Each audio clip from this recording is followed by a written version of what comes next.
বাচ্চাটি কিভাবে বের করলাম ফুল ভিডিও দেখলে বুঝতে পারবেন। গাভীটির রাত থেকে ব্যথা উঠেছে বাচ্চা হওয়ার, কিন্তু বাচ্চাটা হচ্ছে না।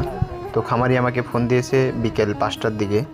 তো আমি ওখানে গিয়ে দেখলাম যে গরুটার কি অবস্থা, সেটা দেখে বুঝতে পারলাম যে আসলে এটা ভিতরে কোনো সমস্যা হয়েছে। তখন আমি হাত দিলাম, ভিতরে হাত দিয়ে দেখি বাচ্চাটা এবং এমন অবস্থায় হয়ে আছে, আমার মনে হলো যে বাচ্চাটা মনে হয় সম্ভবত আর নেই। তো যাই হোক, পরে বাচ্চাটা এমন অবস্থা, বাচ্চাটার পা এবং মাথা বাঁকানো অবস্থা। তো প্রথমত বাচ্চাটার আমার যেটা কাজ করতে হবে সেটা হচ্ছে বাচ্চাটার পা প্রথমে নিয়ে এসে বাচ্চার পায়ে দড়ি লাগবে। তো আমি প্রথমে চেষ্টা করি বাচ্চাটার পা নেশার জন্য, কিন্তু বাচ্চাটার পা এমনভাবে ভাজানো যে একাদাই সোজা করা যাচ্ছিল না। অনেক চেষ্টার পরে যখন বাচ্চাটার পা আমি নেচতে সক্ষম হই, তখন বাচ্চাটার পা নিয়ে এসে আমি সর্বপ্রথম চেষ্টা করি বাচ্চার পায়ে দুটো দড়ি লাগানো।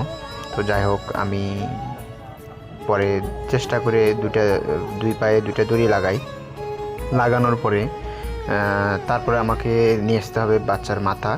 তখন বাচ্চার পায়ে দড়ি লাগানোর পর বাচ্চার দুটা পা ভিতরে ঢুকে দেওয়া হয়, ঢুকে দিয়ে তারপরে মাথাটা প্রসেস করে নিয়ে, কারণ মাথাটাও ছিল হচ্ছে বাঁকা, এই জন্যে এত কষ্ট হয়েছে গরুটা বাচ্চাটা বের করতে।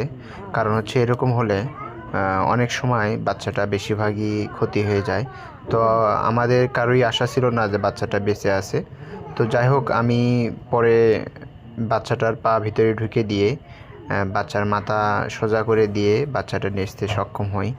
তারপরে বাচ্চাটা নেশার পরে সবাই ভাবে হয়তো বাচ্চাটা বেঁচে নেই, কারণ বাচ্চাটা আনতে অনেক কষ্ট হয়েছে। পরে আলহামদুলিল্লাহ অনেক সময় পর বাচ্চাটা মোটামুটি একটু সুস্থ হয়, পরে ইনশাল্লাহ পুরোপুরি সুস্থ হয়ে যায়। সবাই দোয়া করবেন বাচ্চাটার জন্য।